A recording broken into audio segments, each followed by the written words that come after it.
avec lequel je m'entendais le plus. Moi, je peux vous dire que le décès de Jean-Pierre constitue pour moi une perte énorme. Parce que lui, il était un rassembleur, un homme à tout faire. Il était à la fois docteur, gendarme, infirmier.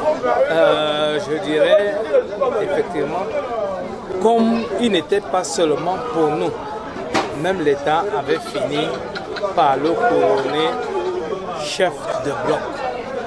Donc en réalité, j'ai les larmes aux yeux quand je parle de Jean-Pierre. Ce qui est sûr, c'est que le Seigneur lui-même lui réserve une place prépondérante au ciel.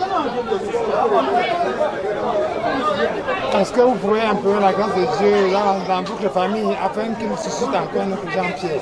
Oui, oui, je l'ai dit dans mon propos tout à l'heure quand j'intervenais. J'ai dit que je remerciais, je suppliais le Très-Haut qu'il suscite encore dans notre famille quelqu'un de disponible, quelqu'un de volontaire, quelqu'un qui s'est rassemblé. C'est vrai qu'à certains moments, il était un peu épidermique parce que lui, il n'aimait pas les faussetés. Il aimait être droit, franc dans ses dires. Donc voilà un peu qui était mon petit frère.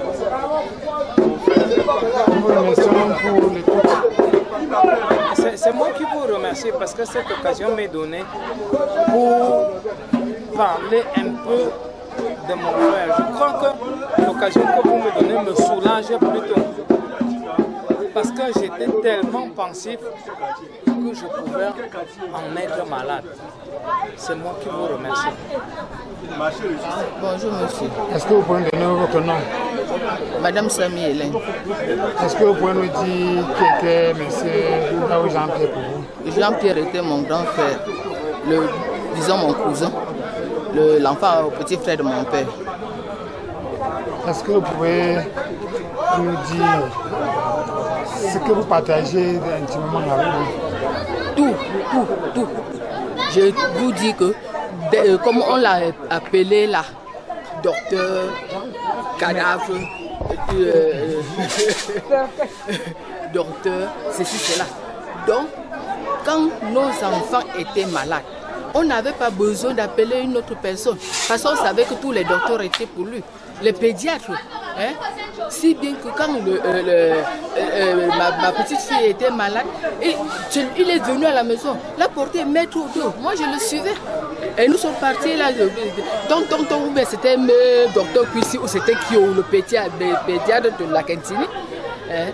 Et là, l'enfant qui conduisait a été guéri. Je ne sais plus comment dire. Hein? Partout, il intervenait partout. Comme on a dit là. Il intervenait partout. Est-ce que vous pouvez bénir le nom de Dieu et tout ce qu'il a fait pour la famille? Non, que son âme repose en paix. Il a fait. Quel que soit ce que l'on peut dire, moi je sais qu'il a fait. Il a investi pour tout le monde. Il a partagé pour tout le monde. Merci. Bonjour madame. Bonjour. Est-ce que vous pouvez donner votre nom? C'est madame Nana Christine Marie. Et vous pouvez donner ce que vous avez regardé intimement avec le défunt Jean-Pierre? Il y a beaucoup de choses que je veux garder intimement pour vous. C'est incontable. Vraiment. Jean-Pierre était pour nous tout. Papa, quand mon enfant était malade, mon enfant était l'homonyme de la mère qui a accouché notre père. Notre père. Le père, mon père était catéchiste ici. Le second c'était papa Pierre, le père de Jean-Pierre. Tu as compris? Et le troisième était papa Joseph, il était à temps. Ils étaient trois comme ça. Et c'est l'enfant que j'ai amené pour qu'on l'amène à l'hôpital. C'était l'homonyme de leur mère. Donc c'était l'homonyme de ma grand-mère. On l'avait mené. Papa, je l'ai amené pour que Jean-Pierre, c'est Jean-Pierre qui s'en est occupé. Chaque matin, il m'a amené à l'hôpital. Arrivé à l'hôpital, les gens se tenaient en rang, il avait le temps. Il ouvre, il rentre sa main, il appelle le médecin cadavre, je te jure. Et le médecin nous recevait vite, comme ça, successivement 3 jours. Qu'est-ce que je peux encore dire pour Jean-Pierre? Et quand l'enfant de ma petite soeur se mariait, c'est lui qui nous a amenés à la mairie, à l'église. Tout. Je peux dire encore quoi. C'est un gars qui, je ne sais plus. Papa, je dis seulement que Dieu, le Seigneur le reçoive chez lui et qu'il repose en paix. Et puis pour nous aussi. Merci beaucoup. Ah, papa. Bonjour madame. Bonjour monsieur. Est-ce que vous pourriez donner votre nom et nous dire qui était M. Ndao Jean-Pierre pour vous? Je suis madame Fourmi. Veuve Fourmi. Jean-Pierre était mon deuxième cadet. Et qu'est-ce que vous avez gardé de souvenir pour lui qui part aujourd'hui? C'était mon petit frère, non? Mais on avait des moments heureux et des moments aussi où on s'échauffait. Ouais. On s'échauffait pourquoi? Parce que quand il me disait quelque chose et que je réplique, je dis non, c'est pas ça, il s'énervait. Il a l'habitude de s'énerver. Donc quand il est calme, vraiment, il n'y a pas un comme lui parmi tous ses frères. Oui, mais trop nerveux. J'aurais voulu que Dieu le laisse, même s'il était malade. Bon, je ne suis pas Dieu. Est-ce qu'on pourrait implorer la grâce de Dieu qui suscite encore une présence de la famille? Vous me demandez quoi là? Je ne peux qu'implorer sa miséricorde, qu'il étende sa main miséricordieuse sur notre famille. Et que parce que vraiment, sans vous mentir, tous ses neveux, ses nièces m'ont dit toujours qu'il adorait parce que c'est quelqu'un qui ne dérangeait pas. Il ne peut pas te dire qu'il a tel souci, c'était difficile. Mais ces derniers temps, il avait seulement l'habitude de dire qu'il ne se sent pas bien. Et comme il était blagueur, moi je prenais ça pour blague, oui. Parce que c'était quelqu'un de blagueur, ironique, s'il faut le dire. Oui, parce qu'il peut te dire qu'il est malade alors qu'il n'est pas malade. Il veut seulement que tu lui donnes un peu d'argent. Et donc même quand il est sérieux, c'est pour ça qu'on avait trop de problèmes, tu ne peux pas savoir. Oui. Sinon, tu peux dire, mais tu ne peux pas ne pas dire merci à Dieu d'avoir un petit frère. Malheureusement, il est parti très tôt, au moment où on ne s'attendait pas. C'est ça qui me fait très mal. Parce que le jour qu'on m'annonce qu'il est mort, c'est le jour-là que je devais me rendre à Douala pour le voir. Parce que je n'étais pas à Douala pour un mois. Mais on m'avait dit qu'il était à l'hôpital, il sortait, il sortait.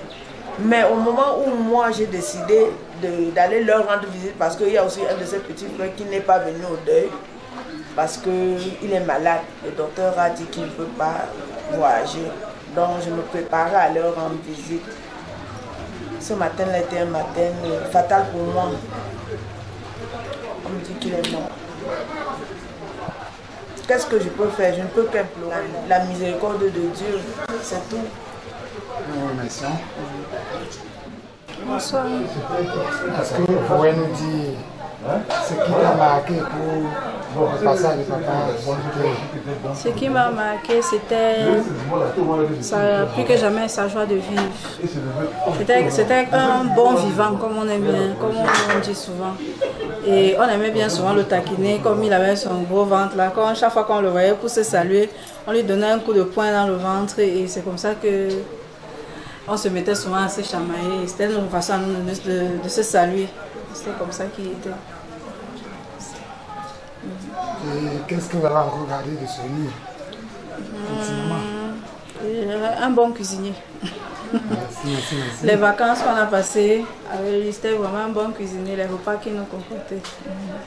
Merci. Bonsoir monsieur. Qu'est-ce que vous gardez en souvenir pour papa qui n'est plus là? C'était... Premièrement, il était très colérique et il dérangeait énormément ses frères et sœurs. Et malgré ça, ses frères vraiment lui venaient en aide de temps en temps. Et aussi, c'était un papa formidable.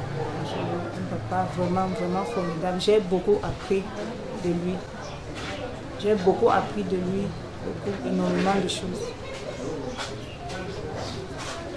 Et quoi de particulier encore? Bon, comme ma soeur vient de dire, la cuisine, il préparait et il a appris la conduite à son petit-fils qui est mon fils aîné. Il a appris la conduite. Bon. De temps en temps, il venait à la maison voir ses petits-enfants. Et de temps en temps, les petits-enfants passaient le voir.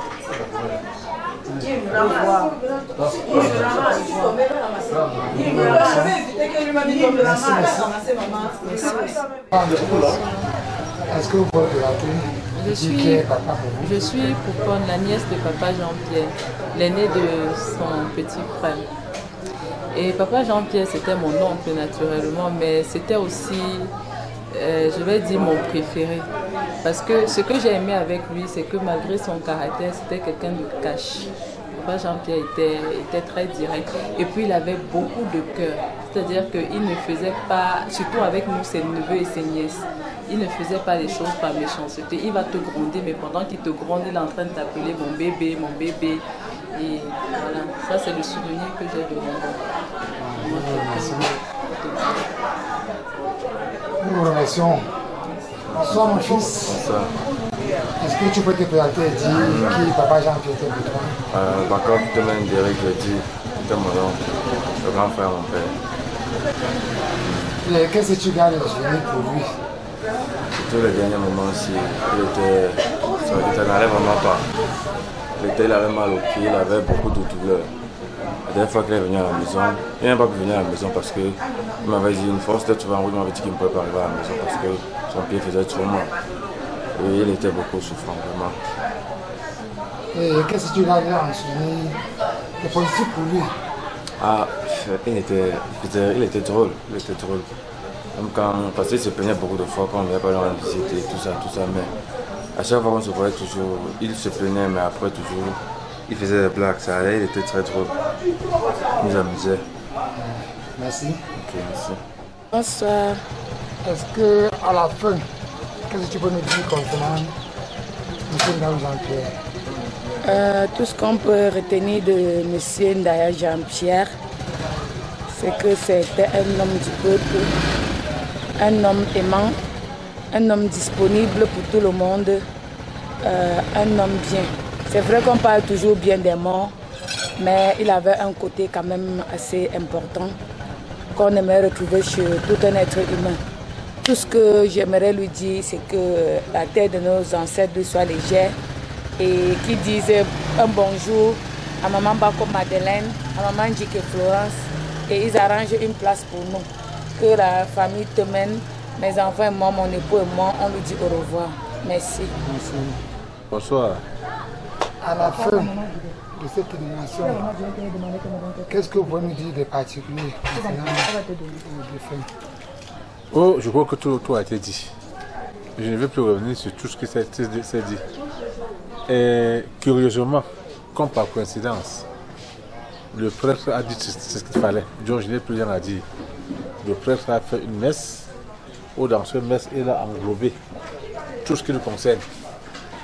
Et je demande maintenant à mes frères et sœurs, il y a ça 1 an et demi, 1 an pour moi, j'étais ici, déposer ma grande-sœur. Maintenant, c'est son tour. Je ne sais pas si je suis venu morguer la famille, mais tout ce que Dieu fait est bon. Tout ce que Dieu fait est bon. Si je suis venu morguer la famille, il n'y a pas de problème. Je l'accepte comme ça volontiers. Tout ce que fait des problèmes, comme le frère l'a dit, c'est qu'il y a cette union. L'union fait la force. Hein? Je prie à ce que mes soeurs et mes frères qui restent. Je veux constater curieusement, Jean-Pierre est le dernier des garçons. Florence est la dernière des filles. Voilà que le dernier des garçons est parti. La dernière des filles est partie. Je ne sais pas si c'est un choix de Dieu. Et comme la maman le disait, qu'on la laisse partir et nous allons la suivre. Et c'est en train d'arriver. Mais tout ce que je veux demander ici, c'est que l'union fait la force. Que les querelles inutiles, le tempérament, que les gens reviennent, que les gens reviennent à la, que les gens reviennent au bon sentiment. Et que maintenant, là, je crois que le seul mon grand frère doit faire une leçon pour ceux qui peuvent comprendre. Ceux qui peuvent comprendre, que ça soit une leçon de vie pour ceux qui peuvent comprendre. Et ceux qui ne peuvent pas comprendre, c'est leur problème. Nous allons faire ce que nous pouvons faire. Nous avons dit que Jean-Pierre était malade, nous avons donné tout ce qu'on a pu donner. Par tout le monde a pu venir en aide. Mais retenez une chose, Jean-Pierre était le pompier de la famille. Parce qu'il savait dire la vérité et il disait ce qu'il pense. Même si les gens le comprenaient autrement, il disait ce qu'il pense. Et c'est ça l'essentiel. Si aujourd'hui les gens estiment que je suis bizarre, c'est parce que j'ai un peu son caractère, un caractère répressif, mais que savons dire ce que nous pensons. Et si on est convaincu que ce qu'on dit est vrai, nous restons dans cette dimension. C'était ça le caractère de mon grand frère, était impulsif, mais pas rancunier.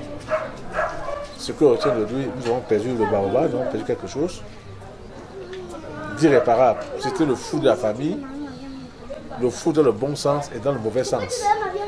Mais c'est quelqu'un qui savait ce qu'il pense, en bien ou en mal. Il savait s'exprimer. Voilà, et dans tout ce qu'il disait, il y avait beaucoup de vérité, même si les gens prenaient ça pour le mal. Malheureusement, c'était un peu de vérité. Et peut-être j'ai copié un peu ce côté-là. Je sais ce que je pense. Même si les gens le transposent sous un autre angle, ça n'engage que le prêtre l'a assez bien dit. Tu sais parce qu'on a eu la chance d'assister sur le plan, il a parlé de l'amour. L'amour et rien que l'amour. On ne peut pas vivre seul. L'union fait la force. Et dans cette famille, dans toute la grande famille, la mort de Jean-Pierre nous servir de leçon. C'est tout ce que j'ai à dire. Et que d'autres soient en prennent sa mort, que d'autres prennent cette mort comme une leçon de vie. Je ne sais pas qu'est-ce qui arrive dans ma famille. Il y a cela 2 mois, c'était mon coup avec le Covid, où j'ai passé presque une semaine sur la respiration respiratoire, 2 semaines sur la respiration respiratoire. Nous, on était Alphonse, le successeur, peut-être c'est moi, on peut déjà être enterré. Il a fini, j'ai fini, Jean-Pierre encore dedans, après lui-même, le la famille n'a pas pu être enterré. Il est opéré, il n'a pas pu, malheureusement, et c'est même très grave. Je ne sais pas si les gens perçoivent qu'on enterre son fils et qu'il ne soit pas passé d'enterrement. C'est même très très significatif. Je demande aux 5 pères, je demande à ma mère qui est couchée, à ma grande soeur qui est couchée, à lui qui est couché, de lever les yeux vers le ciel et d'essayer de regarder qu'est-ce qui nous arrive. C'est tout ce que j'ai à déclarer. Remercions. Merci. Bonsoir, monsieur. Oui, bonsoir. Est-ce que vous pouvez nous dire qui vous êtes pour monsieur Jean-Pierre et qu'est-ce que vous gardez de souvenir pour vous? Oh, Jean-Pierre, comme vous le voyez là, celui qui est en train de partir là, c'était un grand monsieur. Un grand monsieur. Déjà dans son jeune âge, il se faisait respecter par n'importe qui. On l'appelait Jean-Pierre, j'arrive. Jean-Pierre, j'arrive. Pourquoi? Parce qu'il était toujours occupé. Toujours occupé. Surtout quand il faisait son taxi. Jean-Pierre, j'arrive. Jean-Pierre, j'arrive. Et alors, c'est mon cousin. À un moment donné, tout jeune aussi, on m'avait même confondu au bord de la route, croyant que j'étais Jean-Pierre. Bon, à l'époque. Après, on se voit, non? Mais alors, je garde de lui un homme bien, franc dans son parler. Voilà tout ce que je peux dire pour vous. Merci, merci. J'ai péché contre toi,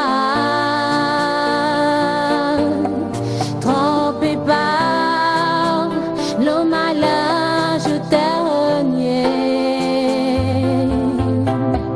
Mais dans la nuit, toute seule, j'ai peur. Dieu de David, apaiser mon cœur, ne me laisse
Ma vie dépend de toi.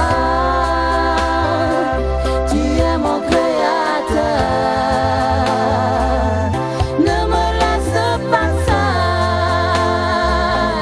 Sans toi, je ne suis rien. Ma vie dépend de toi. Tu es mon créateur.